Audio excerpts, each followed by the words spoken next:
you're only ever one video away from changing your life. And once you build the audience, it's like business is on easy mode. All right, guys, I hope you're enjoying the nice weather here in Dublin. It is like being back in Marbella. It is incredible at the moment.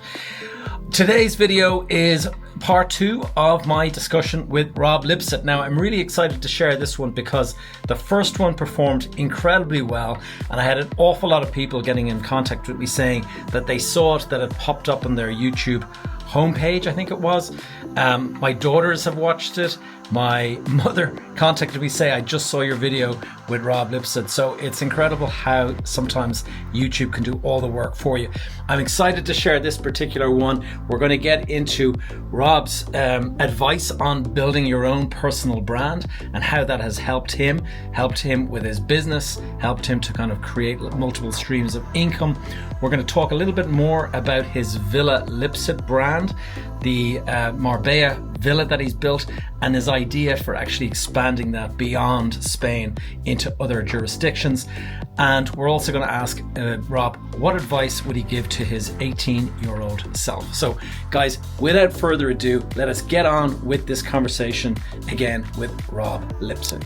And tell me this, in terms of turning your personal brand into a business. So how would you kind of define all of your different income streams now? Like, I mean, you've got brand deals, you've got Game Plan, which I'm signed up to, and that fitness app, which is great. You've been absolutely killing it. I've been consistent. And looking sharp. Trying to at least, trying to push back the years, you know. Yeah.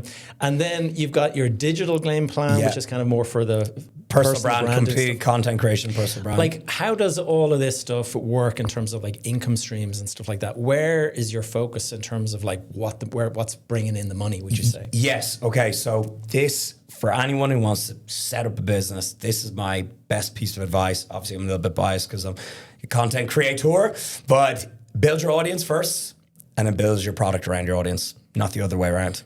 People build a product, crickets. Yeah. They'll show up and they'll be like, hey, why aren't you giving me money? Why should I give? Who's going to get? Yeah. How entitled are you? No one owes you anything. You provided no value. You built no network. You built no audience. You turn up to the market with a product with your hands out. What do you expect? So provide value, become an expert in your field, be able to answer every single question there is on whatever genre, whatever niche you're in. Build an audience and ask them, hey, what do you guys want? Do you want fitness coaching? Do you want me to write a book? Do you want me to write a recipe book? This was so many people kill it in. Do you want me to run fitness retreats? Do you want me to start a supplement company? Whatever. Build the audience first. It's the best market research you can get. Massive companies pay like hundreds of thousands for market research. You can just run an Instagram story poll. So that is my advice. Audience first and then build your brand around that. So for example, the first thing I did was ebooks and online coaching because I get hundreds of DMs a day asking for personalized plans and I would write them for free. I would literally write them for free and I would that's what I did to build up testimonials. People would come back a couple of weeks later with insane before and after. And I'm like, boom, there we go. That's that's going on my website. That's my first testimonial. Now, I'm going to start charging for this because I knew people would buy it because people are asking for it anyways. Yeah. Another thing, my first ever viral video on YouTube, how to make protein pancakes, still there. Oh, right. And so I had like 12 different ingredients laid out. The kitchen was a mess. And then many years later, I made my first physical product, which was a protein pancake mix. So again, I was like, that's your fuel cakes. Yeah. So I'm like, that's all made in one, nice and convenient for you, done. So then another one, I noticed that when I would put on these business events in Marbella or any event really, or even when anyone came up to me at an expo, I'm like, everyone's pretty jacked. I'm like, I've given them too much free advice. I was like, everyone's in great shape. And so a lot of the guys who followed me originally, they've been following me for so long, they've now became personal trainers and coaches and now they need to improve their personal brand and their content creation. Or like the way I watched Casey Neistat and he inspired me to vlog, I inspired someone else to vlog, and so they want to work with me on building their personal brand and learning how to just shortcut how to do it. So there's digital game plan. So many people, they see me in the gym every day. Rob, what are you wearing? So boom, Alphalete. Rob, what are you taking pre-workout, or what are you drinking Ghost, for energy? Ghost, boom. So everything just naturally flows organically from my audience. Right. So there's my 5. I just listed off the 5 like source of income that I have, and another one. Hey, Rob, we see you build Villa Lipsett. We want to stay there. So once you build the audience, it's like business is on easy mode. Yeah. You got customers already.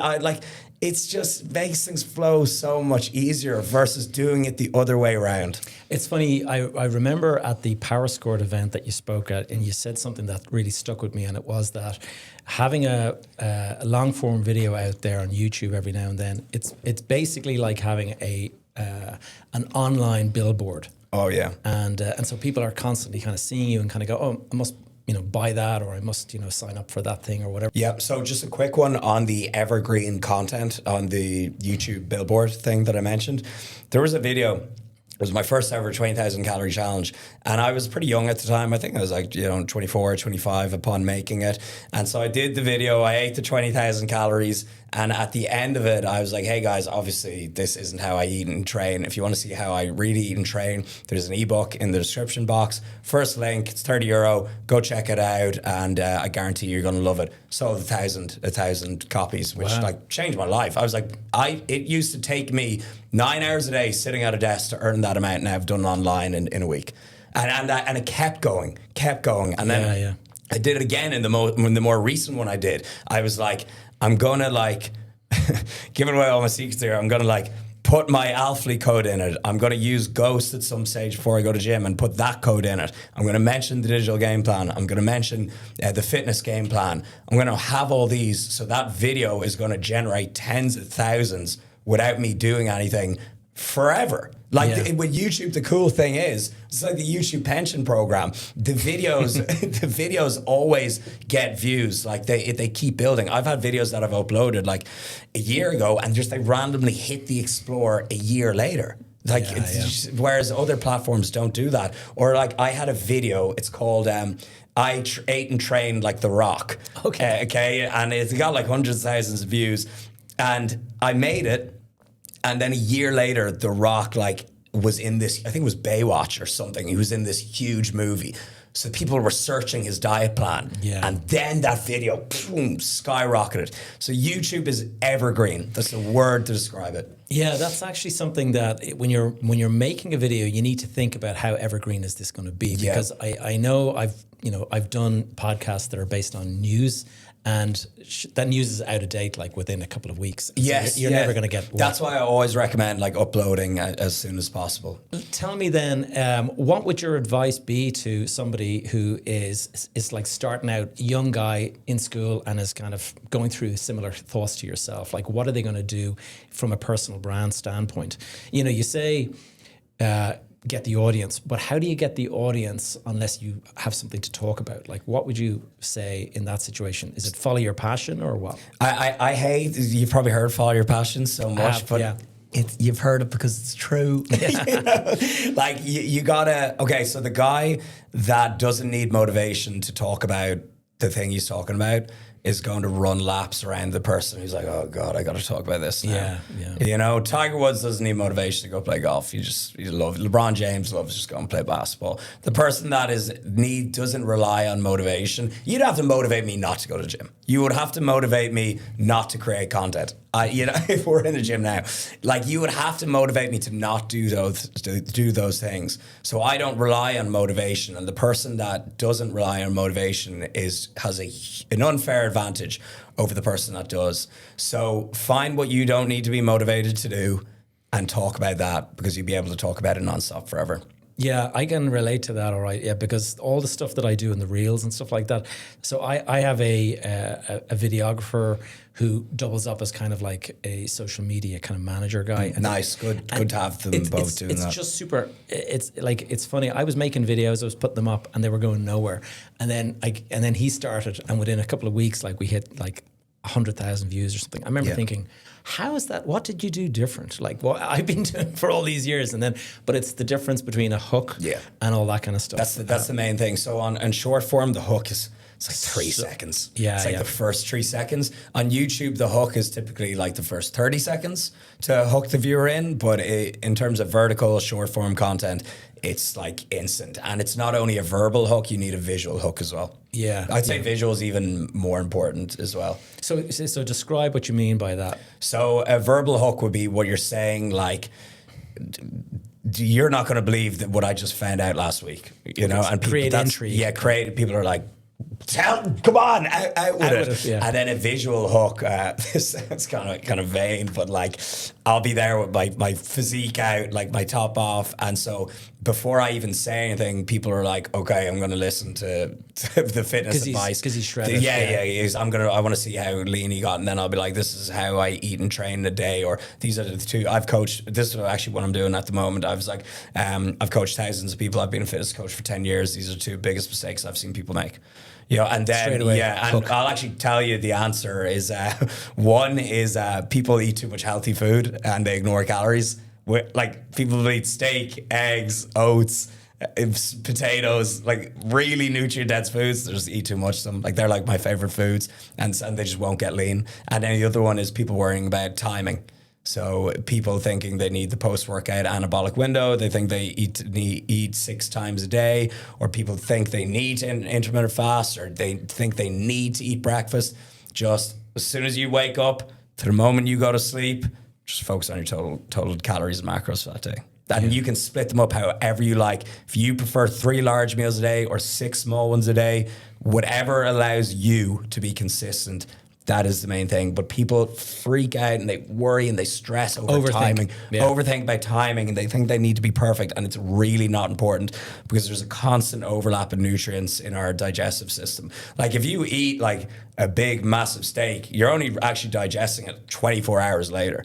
People are like, I need pre-workout fast carbs, and they eat jellies before the gym. It's like your body is not even down your throat by the time you're in the gym. Like meal timing isn't that exact when you mix in a total mixed diet, because protein and fiber massively slows down things. So unless you're like just eating one single food, it doesn't matter. So they're the 2 things anyways. But yeah, so I went off on a tangent there. Yeah, it's a bit of a tangent. See, again, I just want to talk about it. That's what I really want to talk about. And so yeah, verbal hook is what you say, visual hook is what you show. So people will like, pop a balloon or something, and they'll like, water will come out of the balloon, and they'll be like, this is how much fat you can lose per second, or something like that. Something visual. Yeah, exactly. And that takes a lot of creativity as well. Like you need props. Yeah, you need to think about all this stuff. Yeah. And tell me this, your life here in Marbella, I noticed that you started this run club Marbella, and it's just grown massively. Like, what's it like living in Marbella now? Because I think COVID has meant that they realize now that you can live anywhere and you can basically dial into a meeting, Zoom calls, whatever it might be. What's the community like here now in terms of, there's an Irish contingent definitely living here now? Yeah, so what you said about COVID is, I just could not agree more, and I could not stress that more. It's literally the reason I moved here, literally. And I came here for 1 month. I was living in London at the time, and I went to London because I was like, oh, big business hub, I'll make loads of great connections here. And COVID happened, and I was like, oh my God. Lockdown. This is pointless. And so yeah, I was paying mad South Kensington rent for a lockdown city, and then my lease ended. I was like, can't go back to Ireland, everything is turbo lockdown there. It's like the worst lockdown in Europe. So I was like, where else do I know in Europe? And I've been going here since I was a young lad, and I was like, okay, where is easy access to Ireland, same currency, euro, sunshine, gyms. I was like, I'll give Marbella a go for a month. Fell in love with the place. Productivity skyrocketed, content skyrocketed, just overall happiness when you wake up and you see.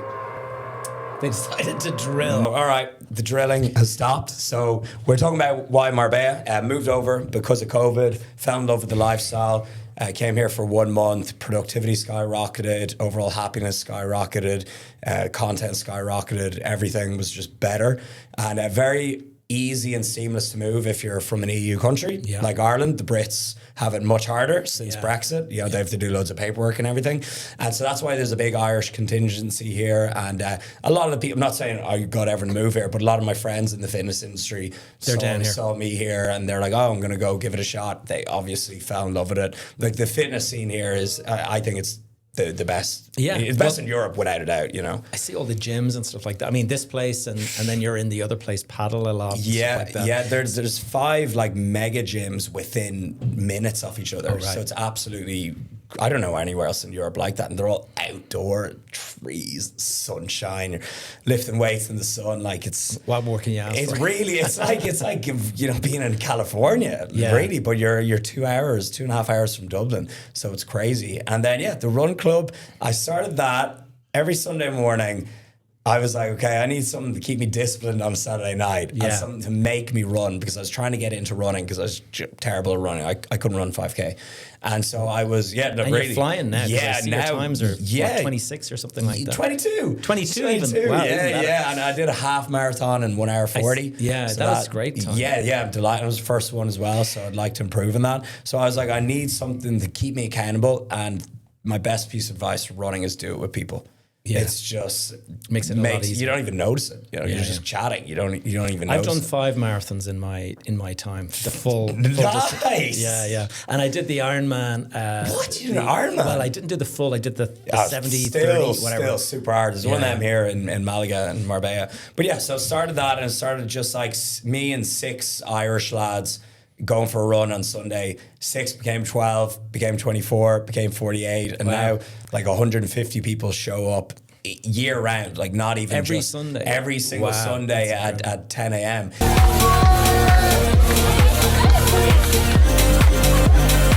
Even if I'm like back in Ireland or anything, it goes on. And there's a cafe called Rachel's Eco Love. They give everyone like a really nice grassy meeting point to meet, and free coffee, free snacks, DJ, and then we walk down to the sea. It's like 10 meters, and we do 2.5 kilometers up to Gold Mile, and then loop back. And so some people do like 1K and then 1K back. So it's really like very accessible for everyone. And the main thing is the socializing on a Sunday. A lot of people have gotten relationships from it. Oh, really? Or made really good business connections from it. Because people, like, when you go to a nightclub and you're there at 5 a.m., can't hear anything. What type of conversations? Can't remember anything. What type of conversations are you having? And so, that's why run clubs in general are so popular. But even in places like Marbella that have a big party scene as well, it's great to have that option. But all my friends here in Marbella, they don't go out half as much as you think. Once you actually live here, you understand the best things. It's unsustainable, isn't it? Drinking all the time. Yeah. I know some people that they came over and they just became a degenerate for a month and they're back in flight home. Like you have to. Check into the gods. You're doing exactly. And maybe I should go with them. But it's like you spend all your money and you don't work because you're hungover the whole time and you just won't make it here. So you have to be disciplined. You have to be disciplined. And now, like when we first arrived in 2021, 22, whatever, we were like, whoa, this is amazing. We went to all the restaurants that we wanted to go to, all the beach clubs, and we got it out of our system. Now we just prefer like chilled most of the time. Having a baby as well will put some discipline on you too. It does. I can tell you because I have 5 kids. Oh my God. Yeah. You're a machine. Yeah. Oh, that's great. Well, tell me, what's exciting for you now? Like looking to your year ahead, what excites you? Yeah, that's something that I've not battled with, but I'm like, I've gotten everything I want to get in life, Like I don't want a better car. What's the next mountain? Yeah, I don't want a better car. Like I love my house. I don't even want a bigger villa. I know there's the mega villas here. I see them, Marbella, and I'm like, I like mine. Like I'm genuinely a content, happy person, and there's a lot of people who will always be trying to keep up the Joneses, and I can honestly say that's not me. I love what I do for a living. I'm so healthy. I haven't been sick in 10 years. I'm like, I don't know what else I want. And that's a great thing. Anything now that I achieve is just a bonus, and I've got the biggest prize of all is now I've got a daughter. Baby. And just every day when I wake up and see her, I'm just like, This is pinch just the best. And my favorite time of day is a nice slow morning. Just me. This is what we had. I woke up at like, I think 6 or 7 today and made about 3 coffees, had about 2 energy drinks, just getting super caffeinated for the day. And, you know, made a little breakfast, just chatting to Linda. I'm just like, I love my mornings. That's the peak. It helps when the weather's nice. Yeah, exactly. Just, you know, throwing around the baby and just playing with her and stuff. It's just, I really can't think of much else that I want. Do you see yourself having more kids? Oh, yeah, for sure. Yeah, definitely. But we need to give Linda a break, you know. And we like we went on a date or it was at lunch or dinner, I can't remember, but we were like, well, we haven't went on a date together in 2 years. Oh, right. You know, like, so we want to get our life back a little bit, you know, and but then we'll definitely have another one. And tell me this, if God allows it, you know. In terms of, because I lived here in Spain and I had my kids and stuff down here for a while, and in terms of schooling and all that, what do you see for your daughter? Yeah, probably primary here, and then so she'll learn Spanish and everything. Yeah. Again, we haven't decided on anything. Like, you know, we went back to Ireland for 4 months last year, and like we love it. You know, I'm happy wherever I am. You know, really. But secondary, definitely do want to send in Ireland, because I think it's like. I think it's classed as one of the highest standards of education in the world.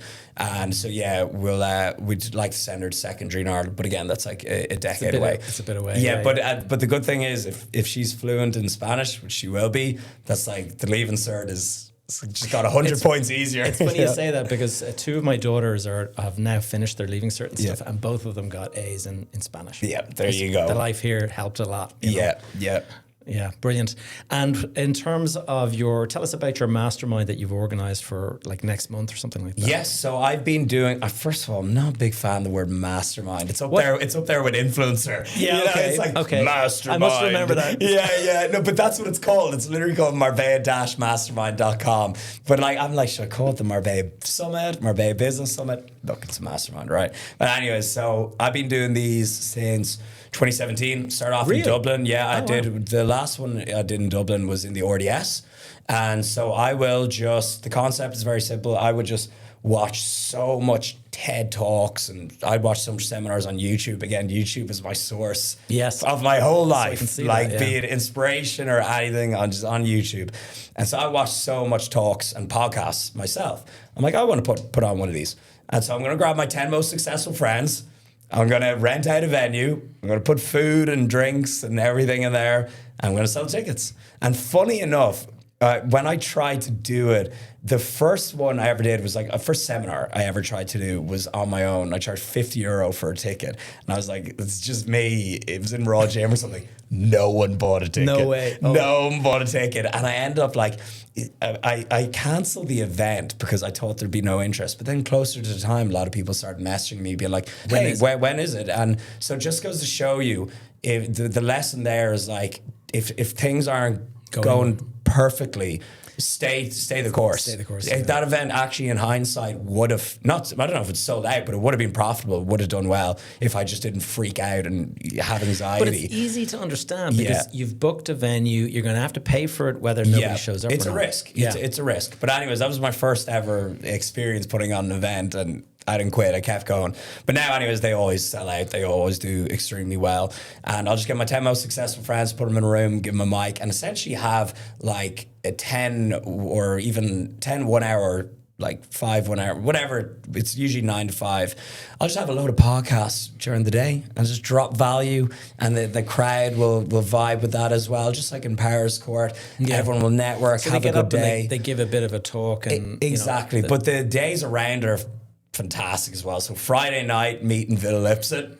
You know, couple drinks. We gotta utilize it. We gotta get our money's worth. Then we'll go to a nice fancy dinner spot and try not to get too wild, as we gotta be up early the next day. Sharp. But then we'll rent out it used to be a venue, but now we start doing mega villas that are bigger than venues. Like the one last year and this year is 20 million to buy. Wow. Thankfully, we're not buying it. We just get it for a day. And what does it cost? Is it big money for a day? Usually it's between like 5 to 10 grand for a night for 24 hours. So it's like it's not cheap. It's not cheap. It's more than Villa Lipsett. Yeah. But it's not cheap. But yeah, you know, you gotta put on a good show, and everyone really appreciates. Like, it takes for a great picture. When you're there. So we do that. We have, you know, the food, the drinks, everything sorted.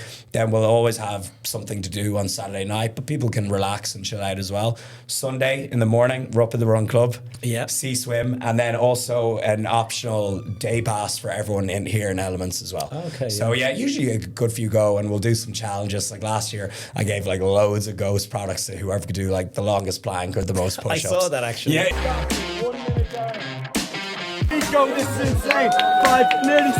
Yeah, funny, and again, that creates great video content. So it's a weekend of nights out and fun. Let's be honest, that's what people want. Let's be honest. Balance with productivity and a good network, and just, which in my opinion, those three things, perfect Marbella weekend. And for a good price, for all that, that as well. Yeah, that's the thing. It's and would you see that as kind of enhancing your brand, or it's a pure profit center? Like, yeah, but a little bit of both, you know. Like, it's not like, in terms of a problem, not just doing it for the money. I honestly, I'm not just saying this. It is always one of the best weekends of the year. Like, I feel like my heart is full afterwards, like just chatting to so many people that watch your content, that get value from it. And the coolest thing as well is, like, 6 months will go by and there'll be people who were both at the event and they've started a business together. And I'm like, whoa, that's building a legacy, like, because they're at Rob and Adam's event, you know. and they come back and tell you about it. Yeah, I'm like, whoa, I feel like a proud father. So it's honestly, I genuinely really enjoy doing it, and it always kicks off my summer. Because I love summer. 1st of June. First weekend of June. Right. So June 5th, 6th and 7th. And it's the first weekend of June. And after that, I'm like, let's go. And tell me this, actually, something you said earlier, I want to go back to it, is talking about property, and you were talking about creating Lipsett villas. Yeah. So tell us, okay, one in Marbella, one in Ibiza. Yeah. This is the dream now. Let's sell us the dream. Like, where else would you want to have villas? If I wanted places? to keep it just in Spain, it would be Barcelona. Okay. I love Barcelona, so they would be my top 3.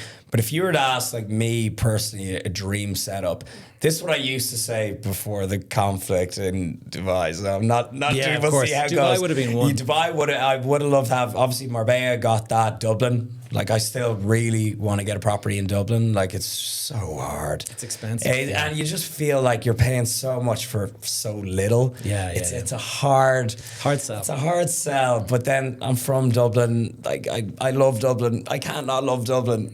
Just Well, the thing is so it's kind of like it's like a lifestyle business. It's where you want to go. And then you can basically rent out behind you. You can kind of sort of say, okay, I'm going to Dubai now for 3 months. All the other stuff is rented out while you're... Exactly. And then, so my previous answer would have been Dubai. We'll see how that goes, because then you could get the sun in the winter and everything. Yeah. So I think that's a dream. What about Miami? Yeah, Miami, love it. Great. Weather, beaches, gym, all the things that I want. Only thing is, like, if you want to stay more than 90 days, you have to get like certain visa and visas. all that. So America are super strict on that. So it's a bit more red tape. Restricted. Yeah. So that's complicated. I actually did get an O1 visa back in 2019, but then COVID happened and they kind of stopped that and everything. Sure. But it was, I had to pay thousands for lawyers to get it. It was very difficult to get. So that kind of put me off. I'm like, whenever I want to get my America hit, I usually just go for 90 days. But they're very strict. The border control are, you can we tell. all know we all stories. know in America it's completely different going through the airport in America versus going through the airport in Malaga. But that would have been my top 3. Yeah, like, I mean, you could actually have, like, it's funny because Richard Branson actually has something like this, and he has these big mansions around the world in different locations. So obviously one of them is Necker Island, but then he has one in, I think it's in like Mozambique or some place in Africa. So it's like a safari park and stuff. So the concept is there, and it does work. It's just, do you have, like, I suppose the staffing and all that kind of stuff to come in and, like, clean it and turn it over? And my friend was just in Necker Island with him. Oh, really? Yeah, he went out. There was like, he sold like 15 spaces to spend a week with him in Necker Island. My friend went. It was amazing. Yeah, I would say so. What's amazing is the story that Richard Branson tells on how he actually bought Necker Island. He bought that back when he was only like something like 30 or something like that, 29. And he heard that it was for sale, and he flew over there to have a look at it or something. And then he put a deposit down, and they were like, you couldn't possibly afford this. And somehow he figured out a way to do it. It's like me in Marbella, just minus $1 billion. And then he obviously built the airline and all that kind of stuff. Yeah. You know, actually, that's how the airline, the Virgin Airways, started. Is that Richard Branson went and flew to Necker or something, and then when he was trying to leave, they couldn't find. He couldn't get out because the airline had cancelled. And he went to all the people that were kind of like dumped by the airline and said, guys, I'm going to go and charter a plane. Are you all good to pay me, $800 or whatever? And they were all like, yeah, that's fine. Yeah. So he went ahead, chartered a thing, flew it back, and he's like, this was easy. I'm going to keep doing this. No way. I did not know that. Yeah, yeah. That's what a natural way to start an airline. Yeah. just test out the field first. Be like, hey, you guys want to jump on the flight? Well, it's funny how things kind of naturally evolve, because in my case, I did my first podcast for the Behind the Facade podcast. I did it in April when the lockdown happened, and we were all sitting at home, and we couldn't go even 2 kilometers outside the hall door. And I remember thinking, you know what, this feels a little bit like 2008 again. Like, it was weird kind of feeling. Everyone was worried about the economy and stuff. Yeah. So I thought, okay, I'll make a video about this, and I started putting it out weekly. And it was like a year later, people were saying, Gavin, do you have a course or something? Like, I'd love to get mentorship from you. Yeah. And that's actually what started my accelerator, is that I just thought, okay, I'll mention that I'm going to do one. And I sort of said, guys, I'm going to do some sort of an accelerator thing. Who's interested? And I had 12 people sign up right there and then. I remember thinking, oh, wow, this is cool. I've got an accelerator now. Yeah, exactly. Yeah, and it's always, if anyone is thinking of getting into selling an accelerator course or program or something, as long as you've done the thing you're selling, then definitely go at it. But there's so many people that will they'll sell a trading course or something. Yeah, and it's a complete scam. They've done a 1 month of trading. They'll start selling a course. Look at my results. Exactly. Yeah. But 30 once days. you've I waited 10 years to sell my content creation program. I wanted 10 years of YouTube behind me. So yeah, but no, once you do put in the work, and then you get an interest for it and it's a good fit, fire away. A question I ask all of my guests is, let's take us back to to when you were 18 years of age. Knowing now what you know, what would your advice be to yourself? I would say to observe what the majority are doing and do the complete opposite of that. Really? That's great advice. Don't follow the herd. No, don't follow the herd. Take the road less traveled, whatever you want to call it. Just if you want an extraordinary, different life, you're going to have to do some different moves. You're going to have to take a different path, and then that's going to be a lot more interesting. And is there any mindsets that you've had to dispel? You need to stop caring about the opinion of people you don't even know. Yeah. It's crazy when you think about it. It's actually, why do we do it? I think I've heard you mention this before, that when you were starting the YouTube, there's guys like, dude, who are you? You're just some why you record paddy, yourself in the gym. Yeah. You know what I mean? Ireland is a super small country, and that's why we have that gossip, begrudging, humor. It's just how we are. But I would learn to not take it too seriously and laugh it off. There's some comments I get, and people are like, "Oh wow, look at some wrote about you," and I was like, "That's pretty funny." That's actually pretty funny. A lot of the hate I get online is actually it's funny. And it's actually a good laugh. It also fuels virality. Yeah, exactly. I get very little actual vitriol hate. A lot of the hate's funny. They're just calling me D4 or posh or rugby or something. That's funny. Well, I mentioned earlier that TikTok story that blew up for me, and that was the first one.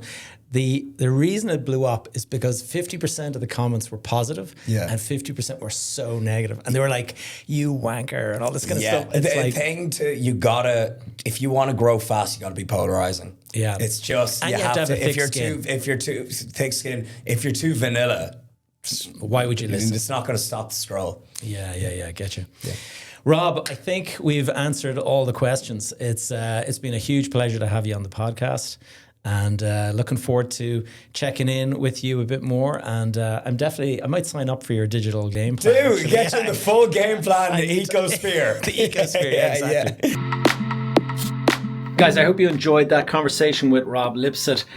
Really interesting guy, very likable guy. I really enjoyed conversation with him. And what's been interesting for me is this was me kind of stepping away from the real estate focused interviews and just getting into a little bit more broader business related stuff. Let me know if you enjoyed this. Put a comment down below. Tell me, did you watch part 1? And do look for the link for part 1 if you have not seen it. I'll go and link it up above somehow. But until the next video, I will see you very soon.